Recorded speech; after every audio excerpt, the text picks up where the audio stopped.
Hi friends, இன்னைக்கு zone அப்படின்ற வார்த்தைக்கு தமிழில் என்ன சொல்லுவாங்கன்னு பார்க்கலாம்.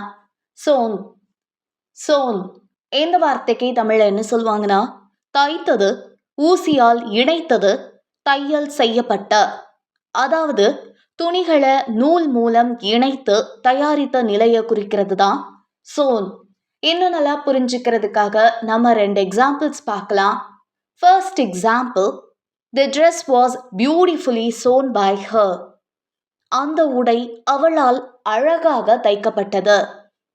Second example, she has sewn a new shirt for him. அவள் அவருக்காக புதிய சட்டையை தைத்தாள். இன்னைக்கு நம்ம சோன் அப்படின்ற வார்த்தைக்கு தமிழ் என்ன சொல்வாங்கன்னு பார்த்தோம். இனி இன்னொரு வீடியோல வேற ஒரு வார்த்தைக்கு தமிழ் என்ன சொல்வாங்கன்னு பார்க்கலாம். அது வரைக்கும் பை பாய்.